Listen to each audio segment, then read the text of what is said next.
मानवा जुड़सी YouTube channel रे आपे सानाम को सगुन दाराम। तो देलाबन तेना नवा लाइव स्ट्रीम वीडियो रे आपे सानाम को अतांग दाराम पे और उसरा उसरा लाइव रे हजू तबन पे अभी दिन बाद तेज आरो लाइव री हेज कान तबना विशेष गलमाराव खातिर और लाइव रिबन गलमारा नेतार चीज को इयाते आलेया वीडियो को बांग हजू कना शॉर्ट फिल्म को बांग हजू कना अभी कम कम चैनल रे हजू कना आदो दिलाबन उसरा लाइव सेशन रे जुड़ा तबन पे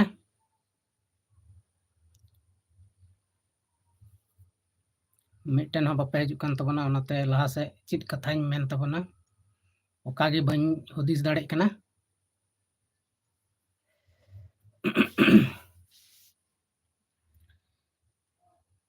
तबे गाते को नितो दो बई बईते ठंडा को बढ़ाव इदी कना और ओनाते ठंडा कपड़ा बक्सा भितरी करे बन दोहो का खाय बन उडुका और बन हरोगा ठंडा को बंचा लगी और नवा ठंडा समय रे झारखंड रे इलेक्शन बहुत नजदीक सेटेर कना ओना इयते झारखंड रिया माहौल दो बहुत ठंडा रहो गर्मा गर्म गया आदा दिलाबन लाइव सेशन रे हजू तबन पे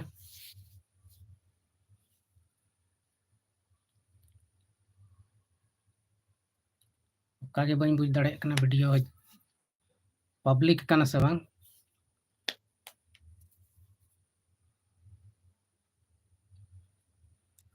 तबे गाते को आले निया को अक्ते रे थोड़ा बिजी ᱧᱚᱜ गे हेना लिया आले रेन आर्टिस्ट को हनते नाते बिजी ᱧᱚᱜ गया को नाते शॉर्ट फिल्म वाले शूटिंग दाड़िया कना नवा छठ परब ताब लेन खान होय दाड़िया शूटिंग हुयो ना मानवा जुड़सी यूट्यूब चैनल लगी ते और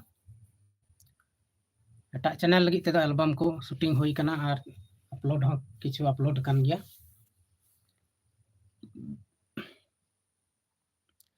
और नितो ऑफलाइन प्रोग्राम को चला कना विशेष कते ओनाते शूटिंग रिया मौका बाले नाम दाड़िया कना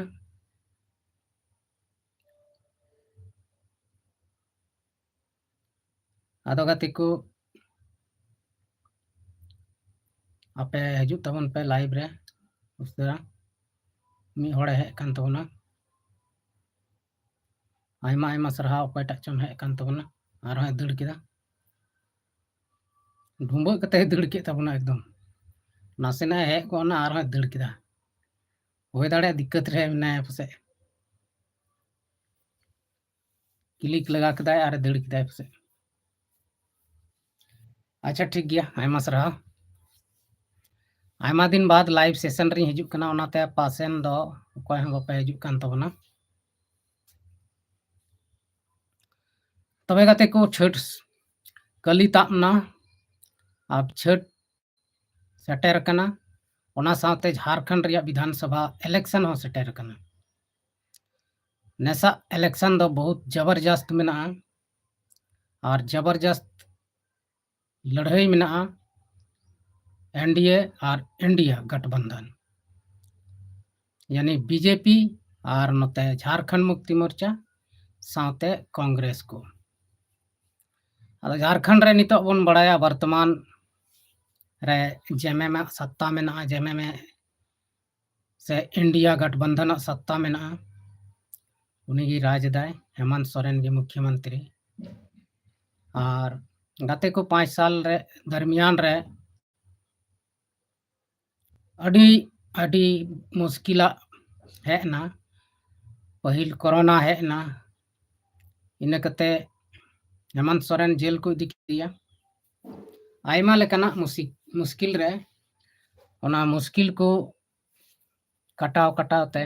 नितो नवाटा चुनाव सेटेरना आदो नितो बन बड़ाई गया चुनाव माहौल रे अबो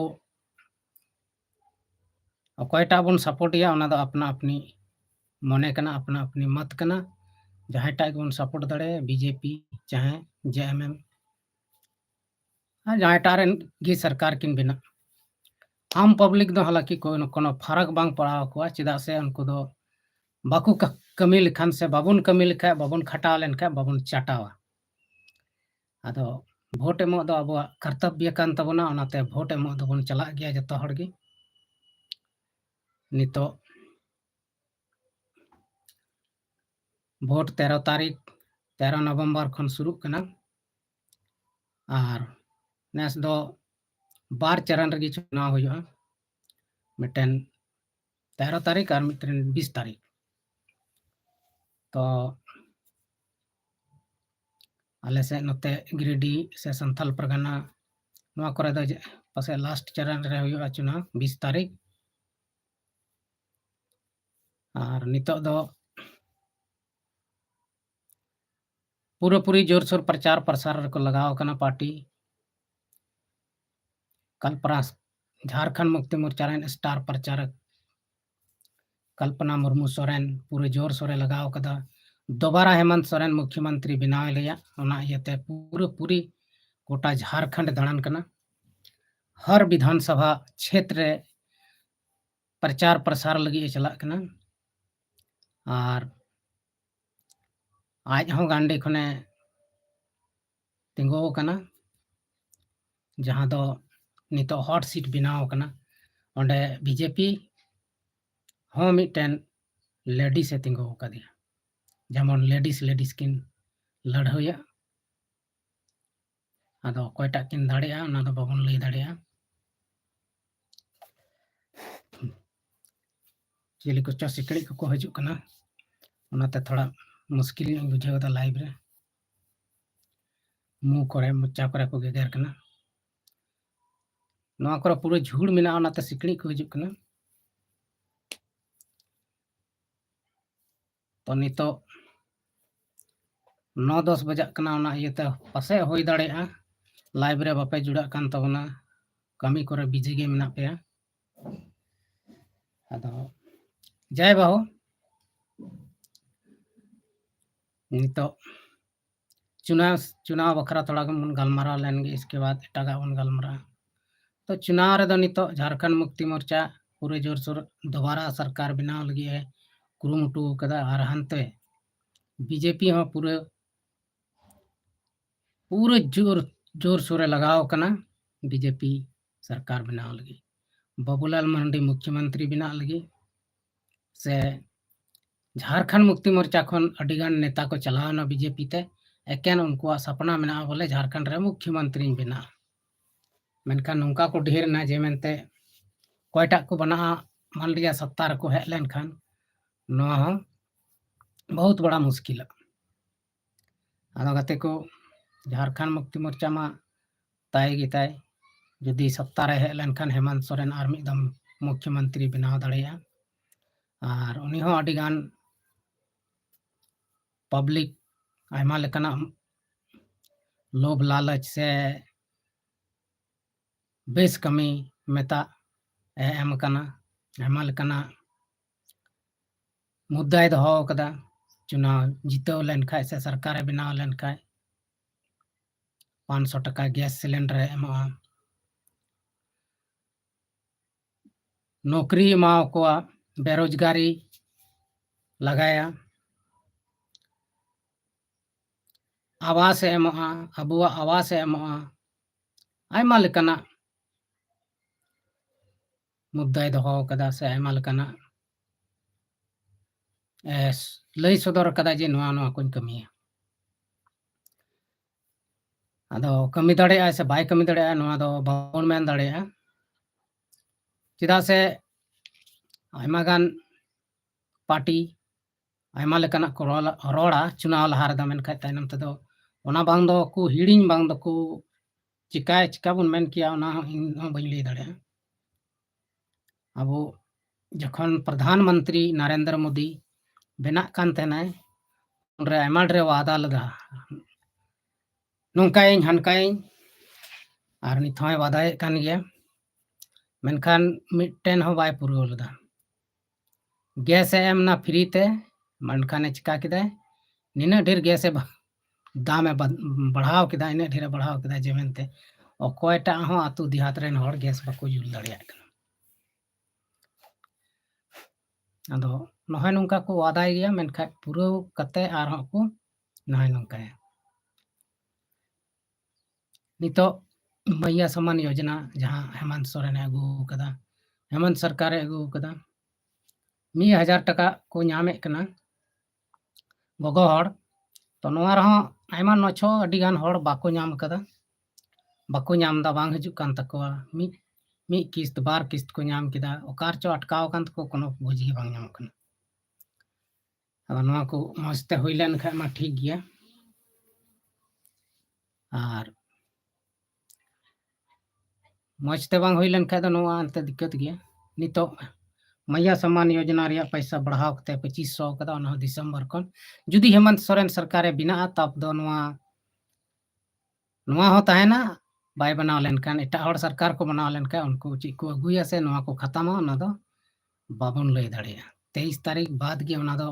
अबन बडाया ची लेकाते नोआ होयो तबे गाते को अबो झारखंड रे से पूरी दुनिया रे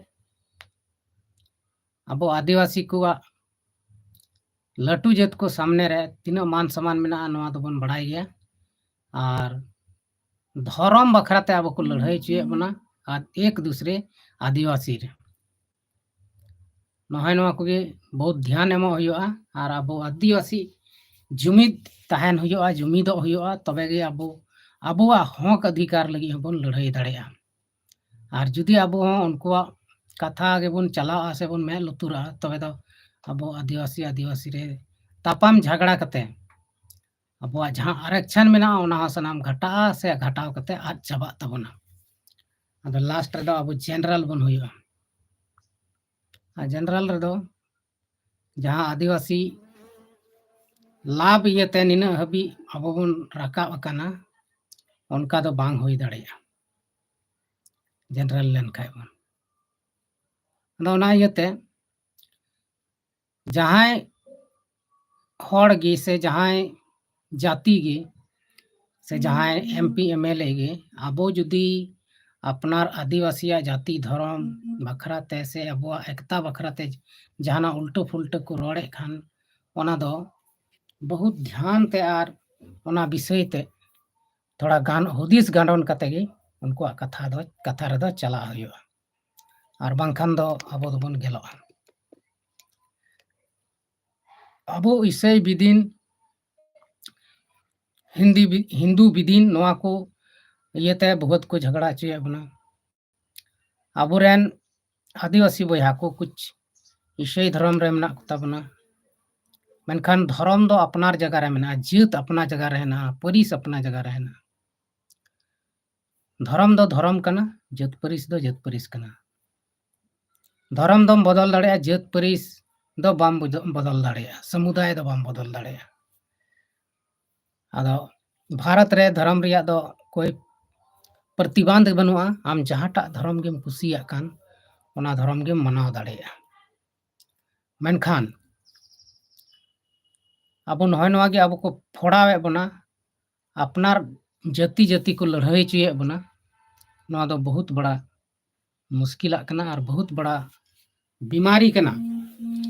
नवा बीमारी खन बंचा लगी तगी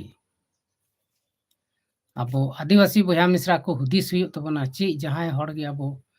बेस कथा को मेताबन कना से बाड़िज कथा को मेताबन कना अब ओना को कथा रे गोर ते बुझेव हुई तबना हुदिस हुई तबना और अब जहाँ जाति धर्म बखरा तक लड़ाई चुए बन नोआ दो बहुत बढ़िया जिनिस कना गति को धर्म और धर्म दो धर्म कना धर्म दो जहान धर्म गे मनाव दाड़िया मेनखान अपनार जात परिस दो बाम चेंज दाड़िया ओना दो ताहेन गेतामा आदो नहय नोआ को गे हुदिस हुआ जे इन दो धर्म इन चेंज कदा जात परिस दो बां चेंज कदा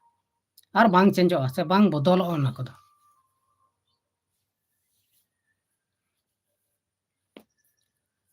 नितो धर्म कोड बांग लागू कना धर्म कोड को लागूया धर्म कोड जुदी निये दम हेमंत सरकारे बनाव लेन खाय उनी मेनदा धर्म कोडिंग लागूया मेनखान चिकी लेकाते लागूया उनी दो ओना दो आय बड़ाया धर्म रिया मैटर से धर्म चिको मेना झारखंड रिया मैटर दो बांग कना नवा दो को पास ए खाय दिल्ली रे सेन कते अटका कना अदो ओने ओना को हुदिस हुयुआ नोड़े पास कते दो कोई काम गी बांग हुयुक कना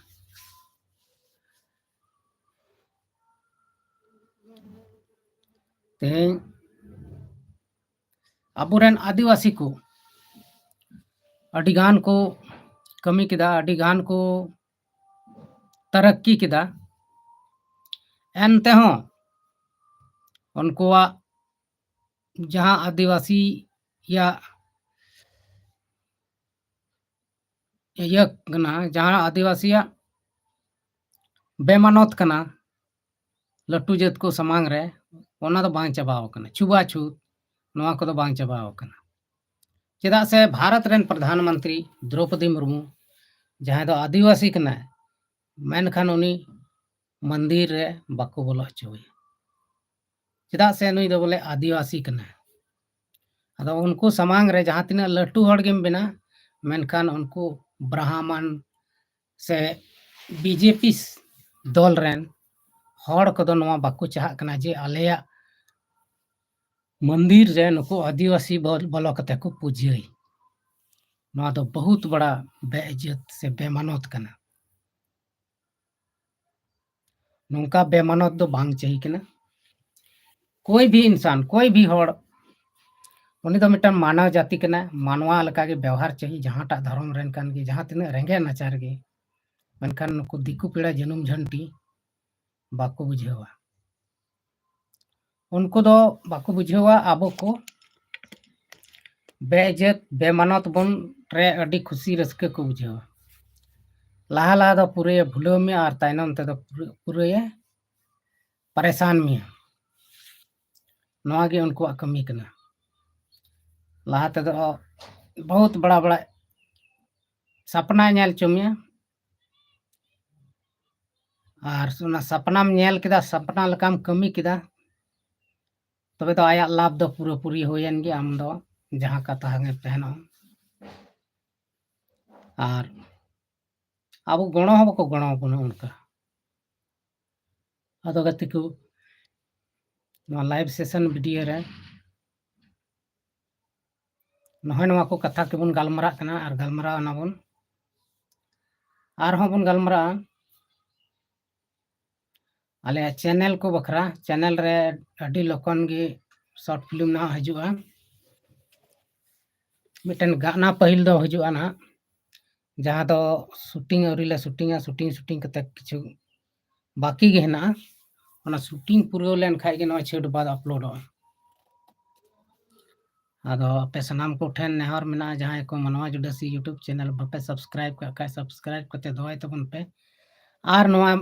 चैनल भितरी रे आयमा ढेर शॉर्ट फिल्म को मेना ओना को पे नेल दाड़िया मनोरंजन लगी ते जहां दिक्कत दो बनुआ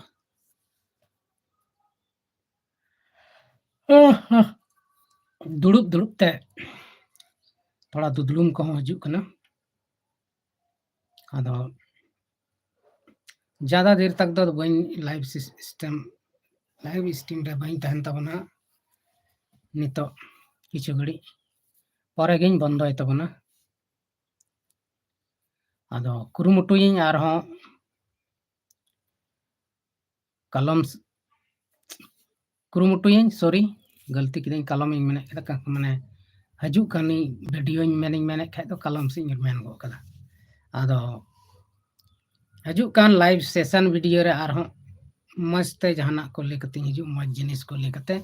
मज जानकारी को लेकते हजू और आपे को मजिन बुझो चुपे चेदा से उन मज बापे बुझो कानते तीन बापे हजू कना आयमा हड़ आदो लाइव रे दो लाइव वीडियो कना लाइव रे दो कोनो दिक्कत दो बनु ᱟᱫᱚ ᱫᱮᱞᱟᱵᱚᱱ ᱱᱤᱛᱚᱜ ᱪᱷᱟᱹᱴ ᱥᱮᱴᱮᱨ ᱠᱟᱱᱟ, ᱪᱷᱟᱹᱴ ᱢᱮᱞᱟ। हालांकि अब आदिवासी से हड़ हपन को छठ पूजे दो बाबन पूजे तहना, आदो हिंदुआ पूजे रगे अब दोबन रस्के जना और मेला को दो पूरा बन घुमा तहन गया। आदो मेला को नते गिरिडीह से दो पूरा हुई हाँ, नड़ा गिरिडीह पचाम्बा रगे 12 से 15 दिन तहना मेला और ओना दो शनिवार खन शुरुआ।